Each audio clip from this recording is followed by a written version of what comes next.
Non, Karim, KB9, KB9, me fais pas ça, me fais pas ça, je viens de sortir de l'hôpital, je viens de me faire opérer, c'est dangereux pour ma santé. Tu peux pas me faire lever comme ça, c'est pas possible. Mes cicatrices vont en prendre un coup. Karim Benzema, meilleur peut-être joueur de l'histoire du football français. Et oui, Zidane a été un phénomène. Zidane a gagné 2 coupes du monde, certes, mais Karim Benzema, 35 ans, que tout le monde disait qu'il était fini il y a quelques semaines. Après l'histoire qui s'est passée en équipe de France, Karim Benzema, s'il avait été champion du monde en 2018 ou en 2022 avec l'équipe de France, serait sûrement dans le top 10 des meilleurs joueurs de l'histoire du football. KB9, KB9, 35 ans. Tous les tocards du Paris Saint-Germain, prenez exemple sur Karim Benzema, qui est au Real depuis 2009. Depuis 14 ans, Karim Benzema est au Real Madrid. Il a éliminé tout le monde sur son passage. Tout le monde sur son passage. Jusqu'à Cristiano Ronaldo. Karim Benzema est une légende du football français. Karim Benzema, pour moi, est une légende du football mondial. Et en plus de ça, Karim Benzema est une légende du Real Madrid, qui est à l'heure actuelle, quoi qu'il en soit, le meilleur club du monde. Karim Benzema, 35 ans. Monsieur Messi, Monsieur Mbappé, Monsieur Neymar. Prenez exemple sur ce grand monsieur qui est Karim Benzema. Et si Karim Benzema avait été plus respecté ces dernières années, si Karim Benzema s'appelait Antoine Griezmann, Karim Benzema serait idolâtré. Idolâtré. Très clairement. Karim Benzema qui te sort, qui te plante un triplé ce soir au Camp Nou face au FC Barcelone. Totalement incroyable. Karim Benzema, homme du match. Et honnêtement, Karim Benzema, c'est dommage qu'avec l'équipe de France, ça n'ait pas marché, qu'il y ait eu des problèmes, parce que Karim Benzema a 100 fois sa place, très clairement, en équipe de France. Et je peux vous dire la vérité, moi je suis Paris Saint-Germain, Karim Benzema, je le prends tous les jours, même à 35 ans. C'est un travailleur hors pair. Regardez des interviews qu'il a fait, regardez ses séances d'entraînement, c'est un énorme travailleur, un très grand forcené. Regardez des reportages qu'il y avait sur lui pendant le confinement du mois de mars 2020, pendant le Covid, où le mec continuait à s'entraîner. C'est un gars respectueux, un gars poli, un gars honnête, un gars très ambitieux. Ballon d'or 2022. Ballon d'or 2022. Je pense que certains l'ont oublié. Karim Benzema, français, Ballon d'or 2022, légende du football. Karim Benzema ce soir a montré que c'était un grand monsieur, un grand joueur, un grand gamer. The Game.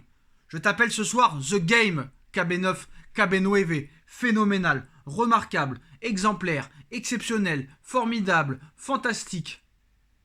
Je n'ai plus de mots pour décrire ce joueur, je n'ai plus de mots pour décrire ce Karim Benzema que tout le monde enterrait il y a quelques semaines parce qu'il enchaînait les blessures, C'est un mec qui se remet toujours en question, c'est un phénoménal joueur. Et je pense que beaucoup de joueurs du Paris Saint-Germain devraient prendre exemple sur ce style de joueur-là. 14 ans qu'il est au Real Madrid. C'est-à-dire qu'il y a des gens, peut-être, qui sont supporters du Real, qui ont 13-14 ans. C'est-à-dire que Benzema est au Real depuis leur naissance. Vous vous rendez compte ? Sur Karim Benzema, on dit ça y est, il est terminé, il est fini, il enchaîne les blessures. Le Real Madrid a comme priorité, pour le prochain mercato, de le remplacer. Tous les ans, on dit que Karim Benzema va être remplacé. Et personne ne remplace Karim Benzema. Personne n'a jamais devancé Karim Benzema. Certes, Cristiano Ronaldo a plus de buts que Benzema au Real Madrid, mais Benzema est toujours là. Ça fait 14 ans. 14 ans que Benzema joue au Real Madrid. Qui peut se vanter d'avoir joué autant au Real Madrid hors d'Espagne, hors espagnol? Karim Benzema est une légende du football, adoré par Florentino Pérez, idolâtré par les supporters. Et honnêtement, Karim Benzema est un très grand joueur qui doit être respecté. Ballon d'or 2022, c'est exceptionnel et remarquable. On va parler un petit peu aussi du FC Barcelone avant de revenir sur le Real Madrid. N'oublions pas que le Real avait perdu au match aller 1-0 au Santiago Bernabéu et le Real ce soir fracasse, explose, mange, humilie et roule littéralement sur le FC Barcelone.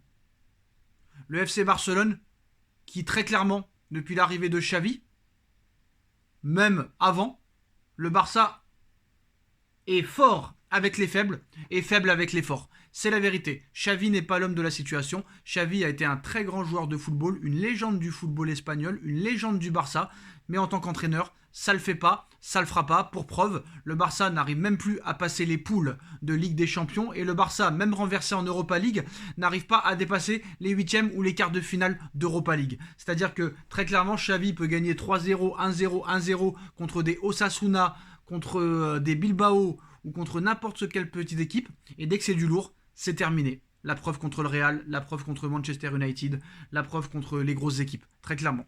Peut-être meilleure défense d'Europe, mais ce sont des tocards. Et très clairement, voilà, essayez de trouver d'autres arguments en commentaire, plutôt que de me dire occupe-toi de ton Paris Saint-Germain, occupe-toi de ton Paris Saint-Germain, ce n'est pas le débat. Très clairement, on parle de football, on aime le football, et ça fait plaisir de parler de football, plutôt que de faits divers. Très clairement, voilà, un mec comme Neymar, un mec comme Verratti, devrait prendre exemple sur ce genre de joueur-là, Karim Benzema, qu'il faut respecter. Il faut que Karim Benzema soit respecté. Je lance un message, c'est totalement incroyable. Triplé de Karim Benzema ce soir, hat-trick de Karim Benzema, 3 buts d'affilée, triplé et 3 buts d'affilée.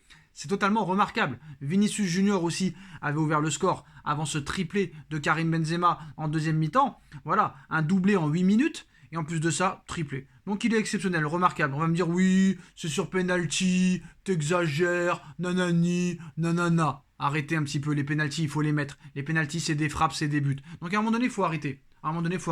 C'est quand même le FC Barcelone, 5 Ligues des Champions, qui ont eu peut-être les meilleurs joueurs de l'histoire dans leur équipe, dans un stade exceptionnel. Donc à un moment donné, voilà. Le Real Madrid, à l'heure où on parle, est le plus grand club du monde, et depuis très longtemps maintenant.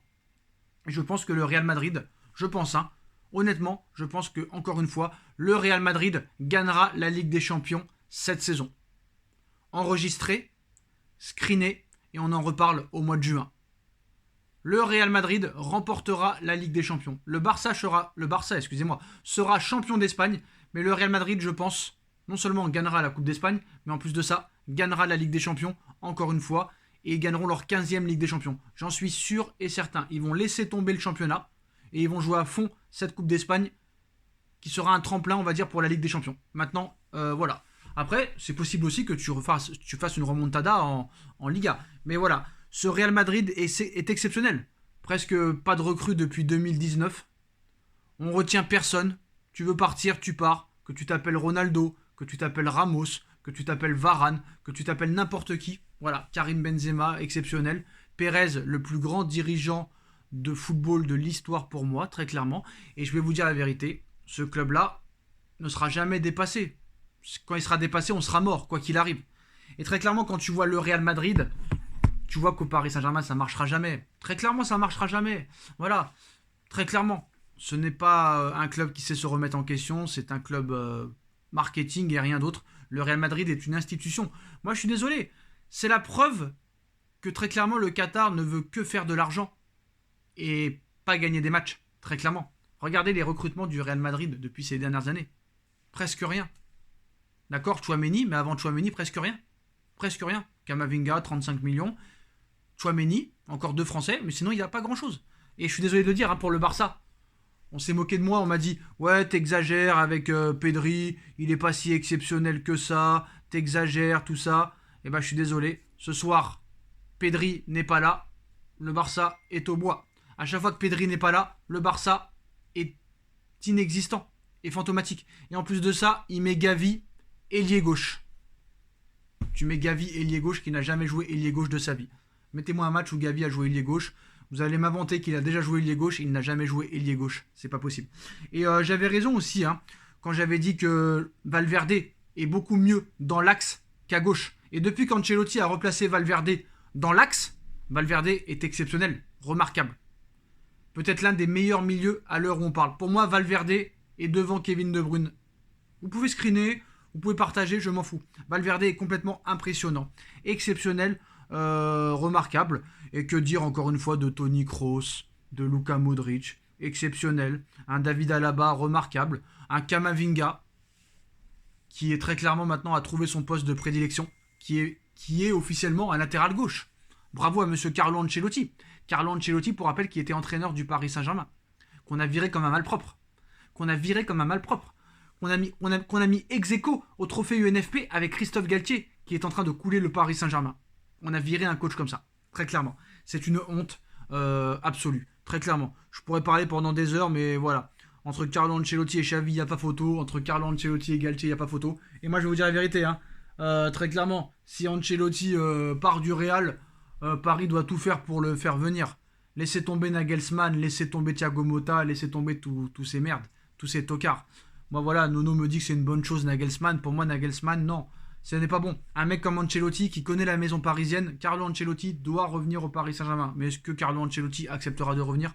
Je pense pas.